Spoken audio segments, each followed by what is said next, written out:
Part 1. Buried Alive? The terrifying history of premature burials. Hey guys. Tonight, let's just dim the lights, take a deep breath, and sink into a topic that's both quietly unsettling and strangely cozy to think about from the safety of our beds. We're gliding into one of history's longest-lasting nightmares, the fear of being buried alive. It's one of those ideas that manages to be both absurd and horrifying. On the one hand, you'd think surely humans would notice if someone wasn't actually dead. On the other, this was pre-Netflix, pre-modern medicine, and pre-that little monitor that goes beep in hospitals. So really, the line between dead and just taking a very unfortunate nap was a little fuzzy. And of course, when humans get anxious about something, they don't just talk about it. They build inventions.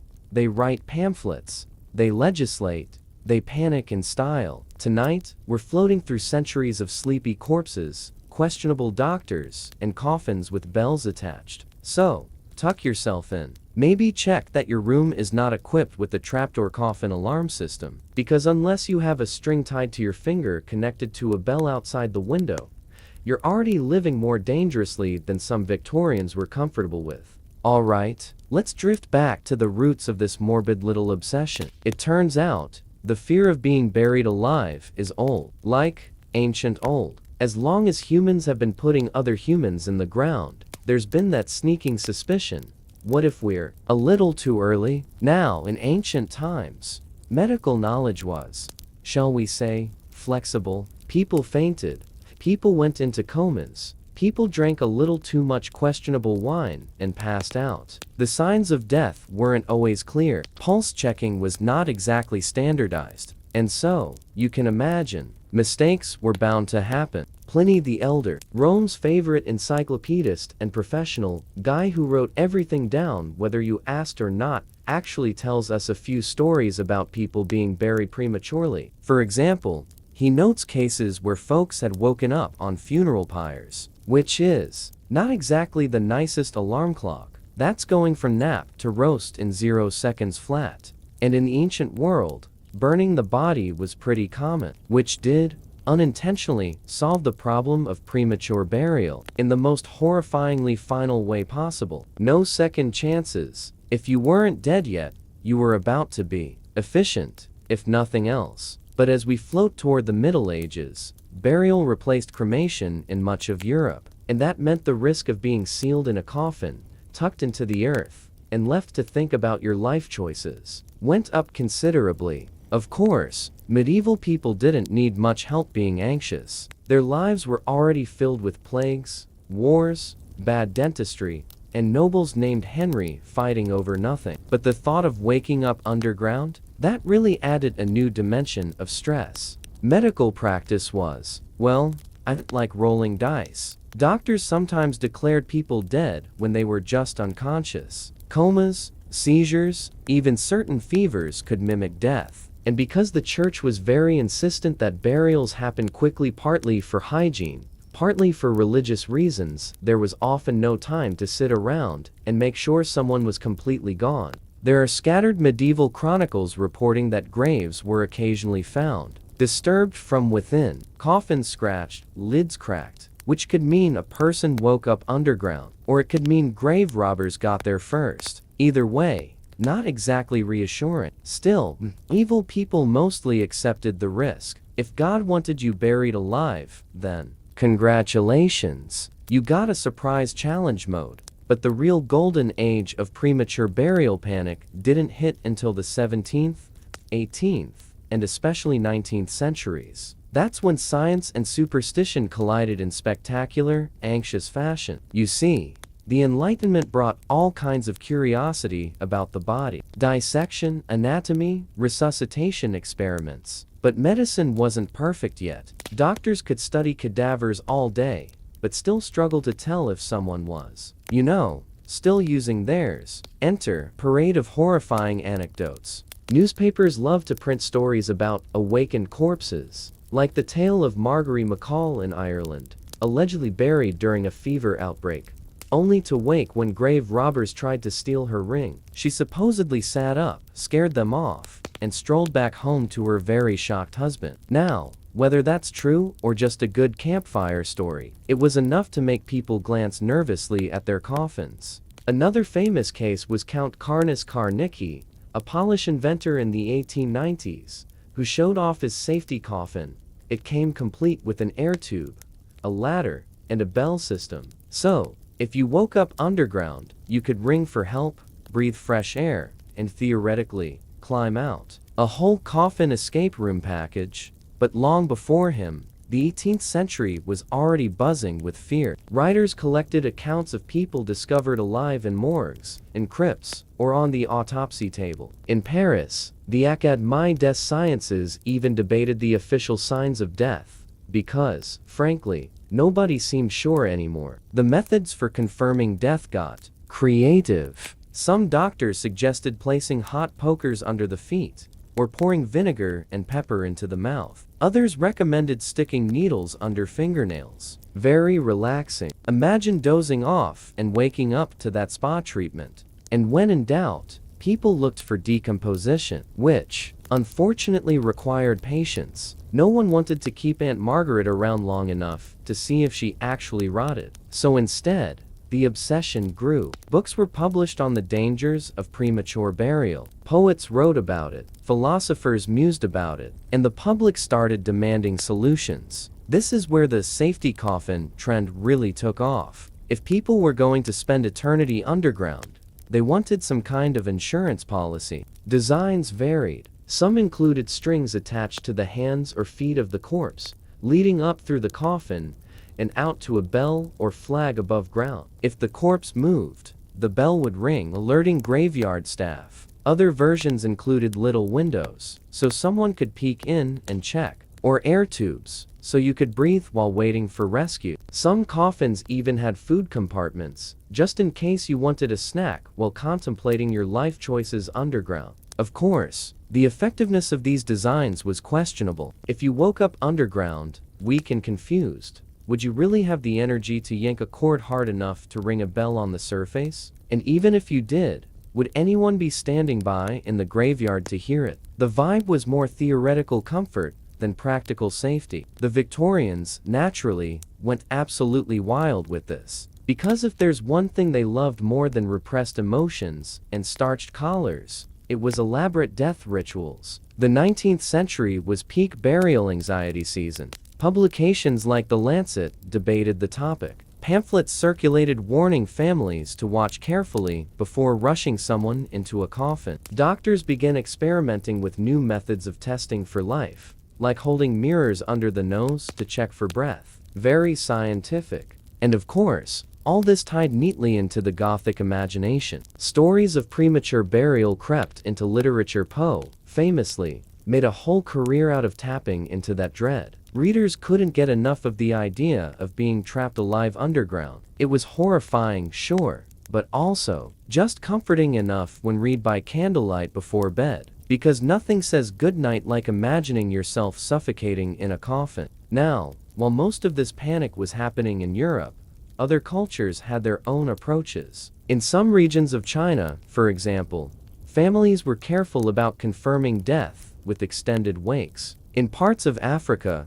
burial rituals sometimes involved waiting periods, just to be sure. It seems everyone, at some point, quietly admitted, maybe we shouldn't rush this. But Europe, with its obsession with quick burials and its flair for inventing gadgets, really leaned in. The result? Cemeteries across the continent supposedly had at least a few safety coffins installed by the late 1800s. Though, amusingly, there aren't many confirmed cases of anyone actually being saved by one, which means either they worked so well no one wrote it down, or they never really got tested in practice. Let's float back to the people caught in the middle of all this. Ordinary citizens. Imagine living in the 19th century, already dealing with industrial smog, cholera outbreaks, and corsets. And then on top of that, you're told, by the way, if you faint too hard, we might bury you alive. Sleep well. Families sometimes set vigil for days over a body,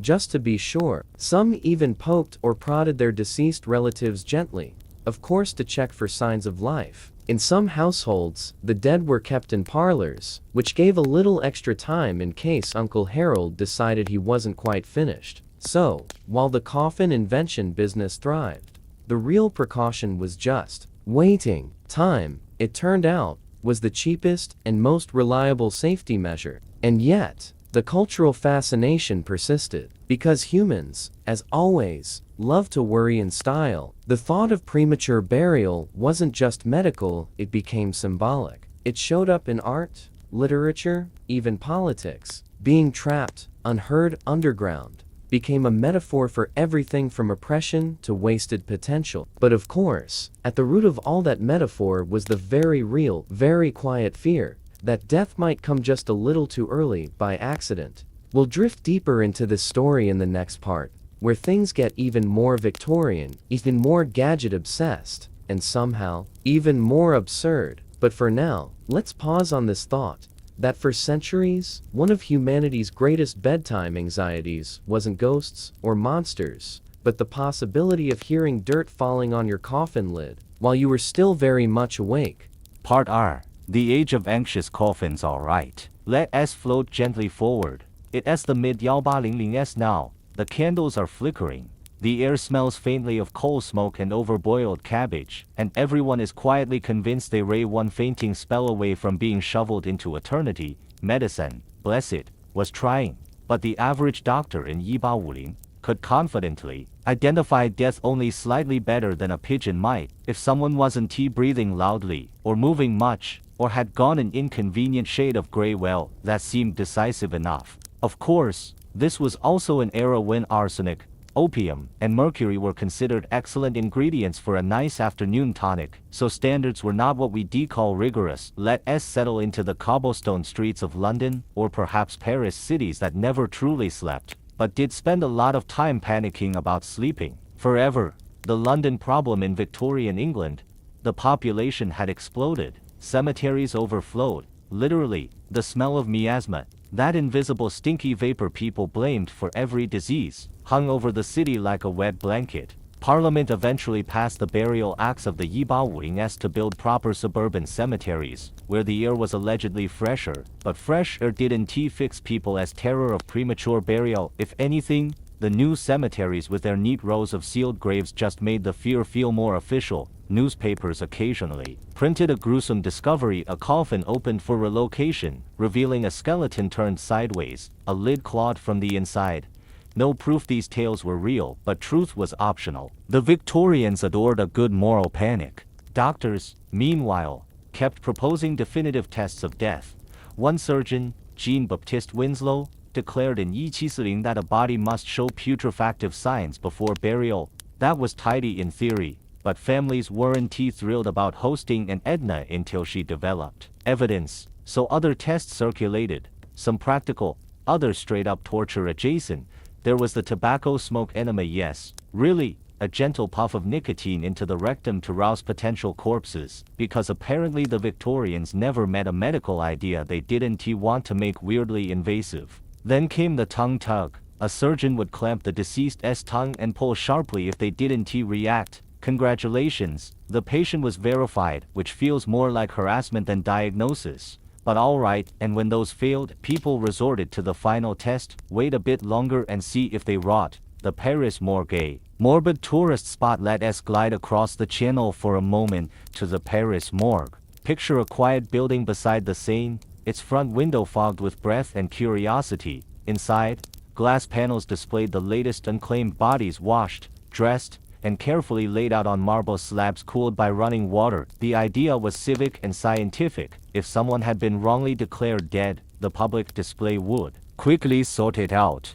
Naturally, the morgue became one of Paris's most popular tourist attractions. Couples strolled in after breakfast to admire corpses between errands. Poets lingered for inspiration. Children peeked through the glass, holding candied nuts. It was all very Parisian, and yet, behind that bizarre civility, the morgue also fed into the same fear, because if people kept waking up, even once in a blue moon, didn't that prove it could happen again? Enter the inventors. By the 1820s, safety coffin patents multiplied like anxious rabbits. One German design featured a spring-loaded lid that popped open if the occupant moved. Another had a flag that would shoot straight up from the grave like a tiny semaphore of panic. But Count Karnas Karnicki, yes, our Polish friend from earlier, took it further in the 1890s with his Le Coffin.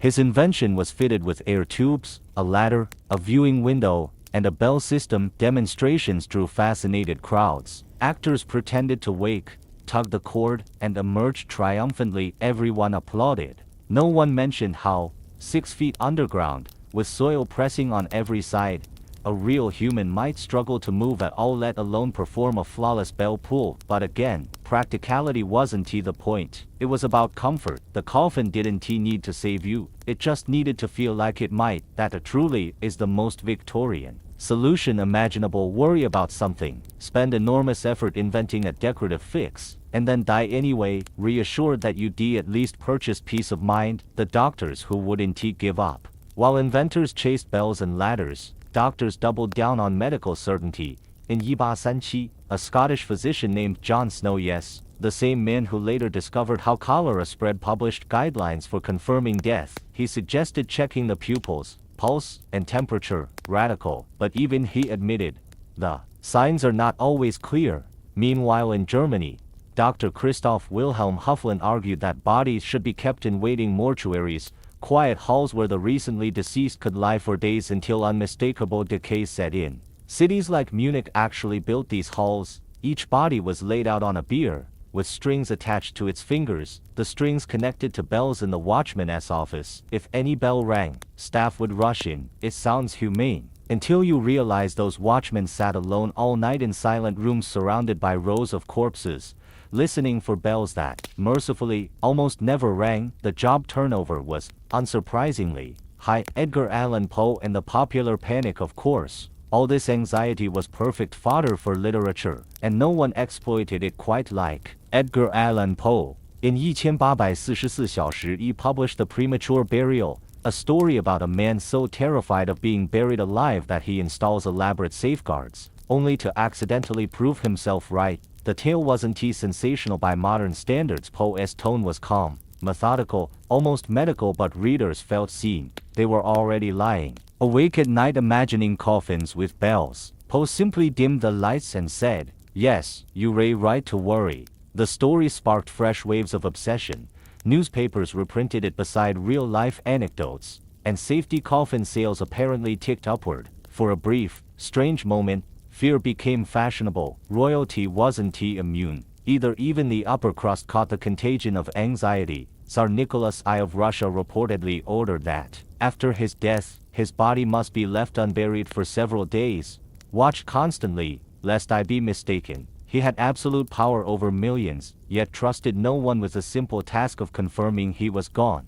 In Austria, the Habsburgs maintained elaborate burial rituals in Vienna's Capuchin crypt. Each coffin was sealed only after monks confirmed signs of true death. Considering how many Habsburgs looked half dead while alive thanks to all that inbreeding, it's hard to blame them for double-checking. Queen Victoria herself insisted on extensive preparations before interment, part sentiment, part paranoia. She read too many of those same newspaper stories. So, even surrounded by wealth, courtiers, and marble mausoleums, the fear lingered that consciousness might flicker back to late. In the dark, science slowly catches up. By the late 19th century, technology finally began closing the coffin lid on the problem metaphorically and literally. Stethoscopes improved. Electrocardiograph emerged. The distinction between life and death became measurable rather than guessable. In 1893, a French physician named Bouchard proposed the auscultation test. Listen for heartbeats for a full 2 minutes. If none,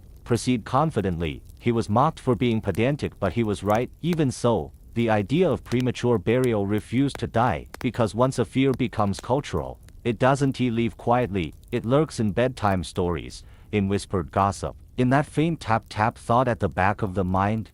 What if? Meanwhile, in America, across the Atlantic, Americans imported the fear right along with Victorian fashion.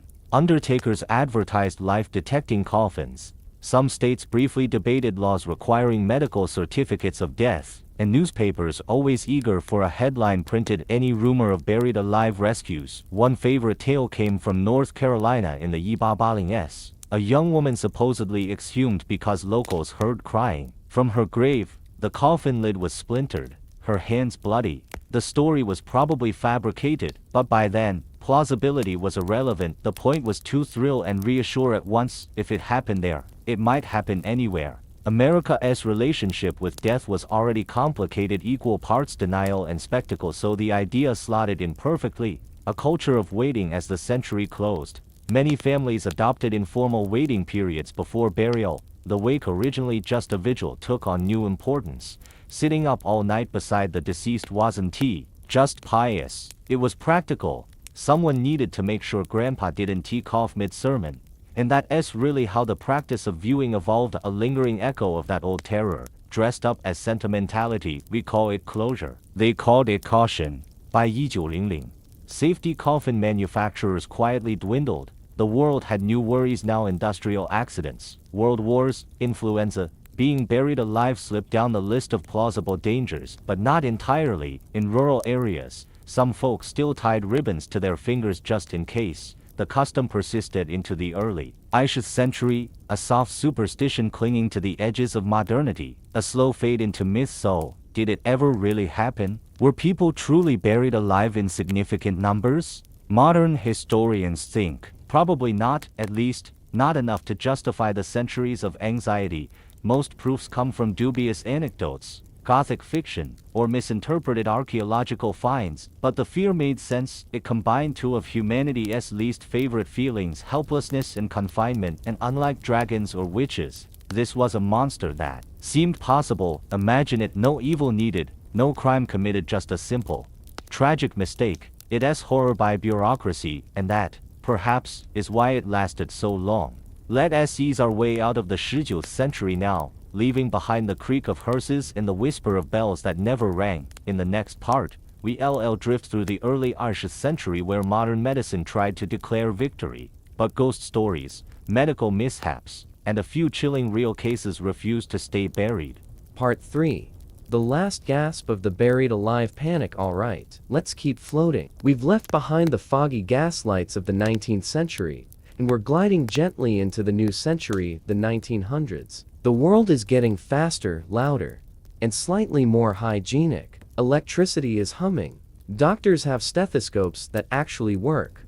And people are starting to think they can trust science again. Almost. Because while the doctors were getting better at telling who was dead, the public hadn't entirely caught up. Fear doesn't vanish just because someone in a white coat says, "You're safe now." Humans don't work that way. We need time, and preferably, a bell tied to our hand. The early 1900s, still ringing bells. So even as the 20th century dawned, safety coffin ads didn't disappear overnight. You could still find pamphlets and catalog listings, discreet little blurbs between mourning veils and embalming fluids. One American manufacturer promised absolute certainty of life detection, which sounds like something you'd want in a smartphone feature. But in 1905, it meant you got a coffin with a bell system and an optional air tube. The premium version included a lantern holder in the event of premature interment during the evening hours, because apparently the afterlife had a lighting problem. And yes, there were still occasional stories of people saved by these devices. In Germany, newspapers claimed a man had been rescued after ringing his coffin bell 3 days after burial. The account, unsurprisingly, collapsed under scrutiny, but no one cared about accuracy. The story itself was enough. It justified the fear, and that was all anyone needed. It's easy to mock now, but imagine living in that era. No reliable emergency services, no defibrillators. People fainted or fell into diabetic comas or got heatstroke, and the line between life and death blurred for hours. When in doubt, everyone just hoped for the best, or, failing that, attached a string to the toe. Medicine steps in slowly and reluctantly. By the 1910s, modern medical science had started to define clinical death. Heart stops, breathing ceases, nervous system flatlines. Simple enough. Except it wasn't, because then came suspended animation. People discovered that under certain conditions, freezing temperatures, drowning, electric shock, someone could appear dead and yet, miraculously, recover later. Doctors in Russia famously revived patients after minutes underwater. And so, the fear flared up again. Because if you could be mostly dead, what exactly did that mean for your funeral? In 1915, the British Medical Journal still published papers debating how to really tell if someone was gone. Some physicians argued that only decomposition was definitive. Others proposed electrical stimulation, zap the corpse, and see if it twitches, which sounds more like a goth party trick than a medical test. But it was serious science at the time. By the 1920s, electrocardiography, the ECG, started proving itself as the reliable indicator. If the heart produced no waveforms, the person was truly dead. A comforting development in hospitals. But most people didn't die in hospitals. They died at home, surrounded by worried relatives and doctors with pocket watches. And so, the bell strings quietly stayed. Real cases, real nightmares. Now, most stories of premature burial are exaggerated, but a few seem distressingly real. In 1915, a woman named Essie Dunbar in South Carolina was declared dead after an epileptic seizure. Her family held the funeral quickly, as was custom in the southern summer heat. She was lowered into the ground, the preacher finished the prayers, and then her sister arrived late, demanding to see her one last time. The coffin was raised, the lid removed, and there was Essie, very much alive, sitting up, confused, probably wondering why everyone looked so pale. The story spread fast, later embellished until Essie became a local legend. Some say she lived for decades afterward, occasionally teased as the woman who came back. Whether every detail was true or not, the record of her name and the event remains in local archives. Then there was the case of Octavia Smith Hatcher, in Kentucky, 1891. Right on the turn of the century, Octavia fell ill after giving birth, lapsed into a coma, and was pronounced dead. Days later, her husband noticed that nearby townsfolk had suffered a similar illness and recovered. He had her grave open. Inside, the coffin lining was torn, and Octavia's nails were broken. Her face bore scratches. Again, historians debate the accuracy, but the story fits too well into the era's mood. Science was learning, painfully slowly, what life actually meant. World wars and modern fear. By World War II, death confirmation had become a standardized military procedure. Check pulse, respiration, pupil reaction, and later ECG confirmation when available. Finally, the science